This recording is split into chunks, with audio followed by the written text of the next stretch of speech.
Welcome to the 99 Seconds Career Podcast. My name is Jürgen Schmid. I am career mentor and coach, consultant, teacher and speaker.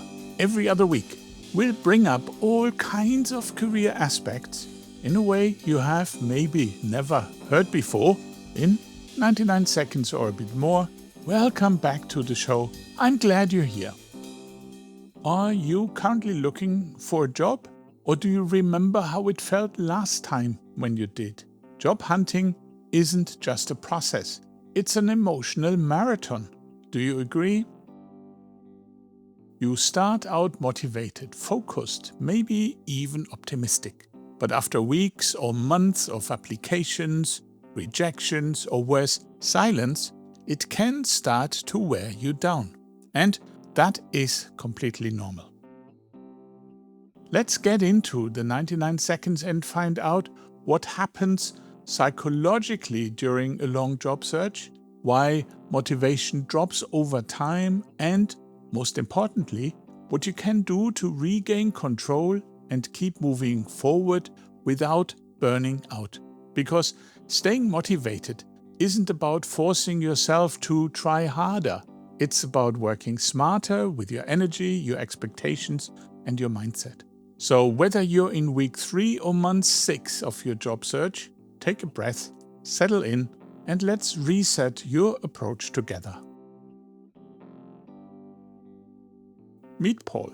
Paul is in his early 50s with a solid career behind him, international experience, strong qualifications, the kind of profile that, on paper, would open doors. When he started his job search, he was confident. He updated his CV, activated his network, applied strategically. And at first, things looked promising. A few interviews, some encouraging conversations. But then things slowed down. Weeks passed, then months. Application went unanswered. Interviews ended with polite rejections. And gradually, something shifted. Not in Paul's skills, not in his experience, but in his mindset. He started questioning himself. Am I too old? Am I overqualified? Am I doing something wrong? And this is the critical point, because what Paul is experiencing is not a lack of ability. It's the natural psychological effect of prolonged uncertainty and repeated rejection. Motivation doesn't disappear overnight, it erodes. Quietly, steadily, Paul began to lose structure in his days. He spent more time thinking about the job search than actually doing focused actions. His energy dropped. Small setbacks felt bigger, and the search began to feel heavier and heavier. If this sounds familiar, you're not alone. And more importantly, this is something you can actively manage. Let's look at what's really happening here. On the surface, it looks like a job search problem, but underneath, it's a mix of psychological and behavioral patterns that almost everyone experiences during a long search. First, there's the uncertainty factor. In most areas of life, effort leads to results. You prepare, you act, you see progress. But in a job search, the connection between effort and outcome is weak and delayed. Paul can send 10 strong applications and hear nothing back. The lack of feedback creates a sense of loss of control, and that's one of the fastest ways to drain motivation. Second, there's repeated micro-rejection. Even when it's polite or indirect, every "we regret to inform you" adds up. Paul might tell himself, it's just part of the process. And intellectually, he's right. But emotionally, it still registers as rejection. Over time, this chips away at confidence, even in highly experienced professionals. And third, this is subtle, Paul's thinking starts to shift. At the beginning, he thinks, where is the right opportunity for me? But after a few months, that question quietly turns into, what's wrong with me? That shift is dangerous because it personalizes what is often a market-driven situation: hiring delays, internal candidates, budget freezes. None of these are visible to Paul. All he sees is the outcome. And finally, there's the loss of structure. Without a clear external framework, no team, no deadline, no immediate feedback loop, Paul's days become less defined. He might stay busy, but not always productive. The line between effort and overthinking starts to blur. Put all of this together, and motivation doesn't fail because Paul is weak or undisciplined. It declines because the system he is operating in is inherently unpredictable, emotionally taxing, and poorly structured. And once you understand that, something important changes. Because instead of blaming yourself, you can start beginning a better way to manage the process. So how did Paul begin to regain control? This is where I came in as his career coach. When Paul and I first spoke, he didn't need a better CV. He didn't need another job board. What he needed was a reset in how he was thinking about the entire process. Because before we change actions, we have to stabilize mindset. The first shift we worked on was separating identity from outcome. I told Paul, your job search results are data, not a verdict on your value. That sounds simple, but it's not easy to apply. Every rejection feels personal. So we made it practical. After each application or interview, instead of asking, did I succeed or fail, Paul started asking, what did I learn? What can I adjust? That small change created distance. It turned emotional reactions into usable information. The second shift was redefining progress. Paul had been measuring success only in terms of offers, what meant that most days felt like failure.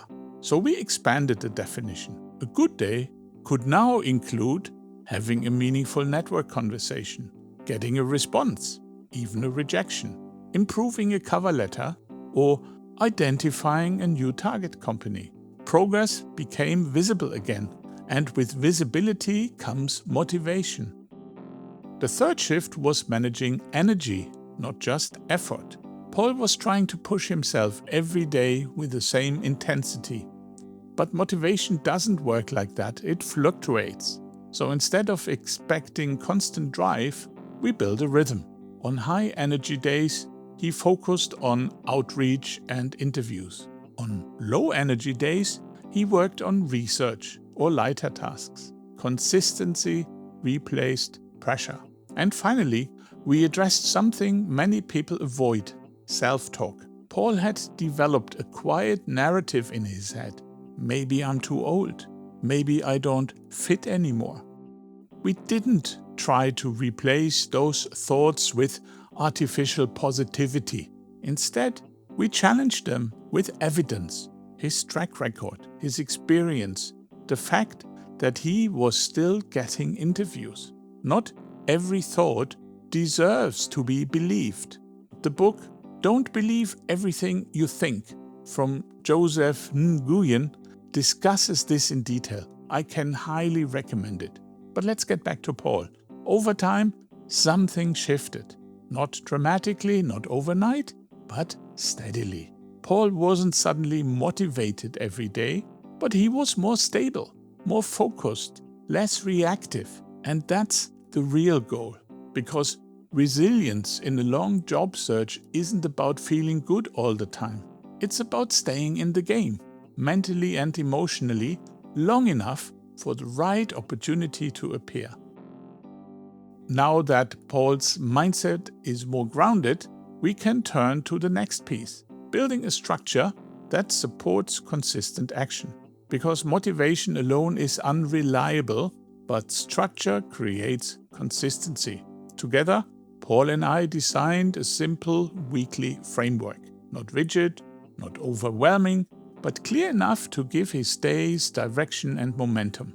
We started with 3 core activity blocks. First, outreach and networking. This became Paul's top priority. 2 or 3 days per week in the morning, when his energy is highest, he focuses on reaching out. Former colleagues, new contacts, people in target companies. Not asking for a job, but starting conversations. Second, applications and positioning. Instead of sending out as many applications as possible, Paul now focuses on fewer, high-quality ones, tailored CVs, targeted cover messages, clear positioning. This takes more time, but leads to better responses. Third, research and preparation. This includes identifying companies, understanding market trends, and preparing for interviews. It's quieter work, but it builds confidence and sharpens his strategy. Then we added something most people neglect: recovery time.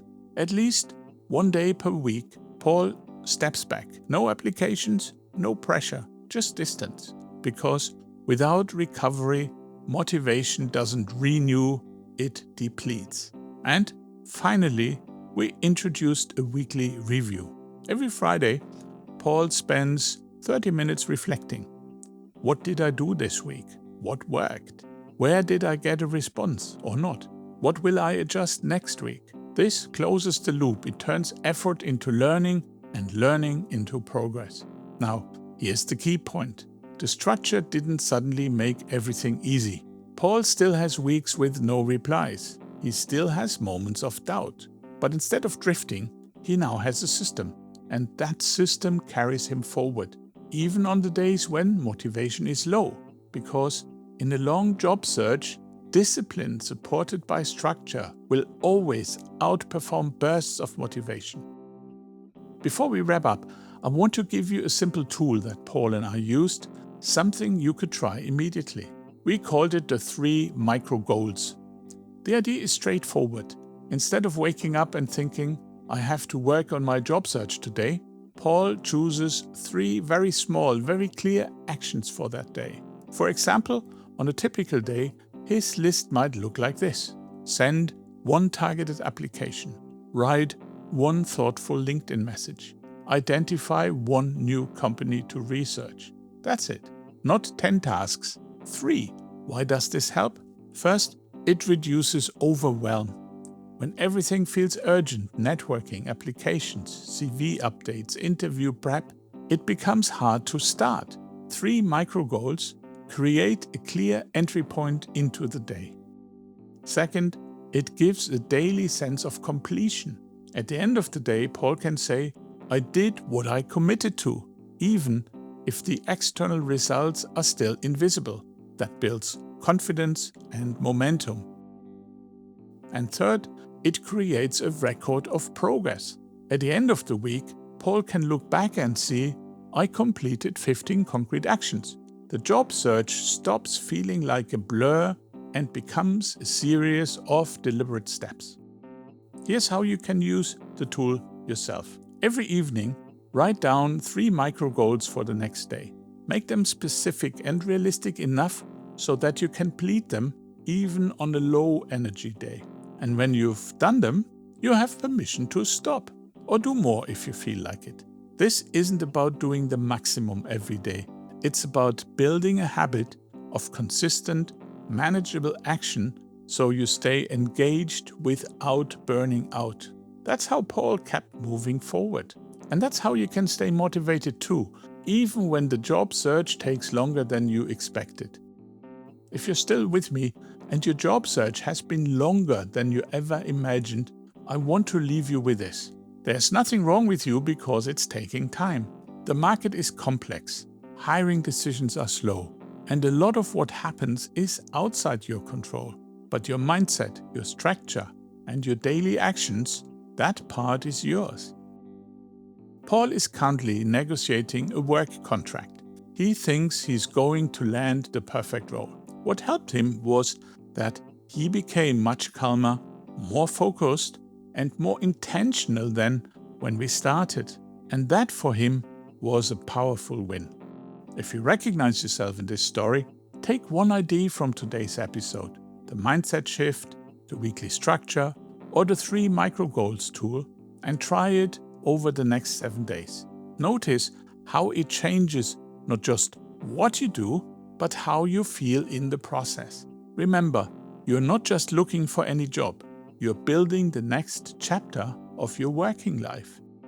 If you have a story, good or bad, about your job search, I'd love to hear it. Send me a message or email, and I might feature your experience in a future episode. I'd love to hear from you and continue the conversation. If you like my approach towards career and professional development and want to get some more personalized guidance, please reach out. I am here to help. And please, don't forget to subscribe, leave a comment, and share this episode with someone who could use a little extra career inspiration. Hope you enjoyed listening, and you will come back again in 2 weeks. We will then look at how we can progress our careers by setting goals that actually stick. Curious? Be sure to tune in for our next episode.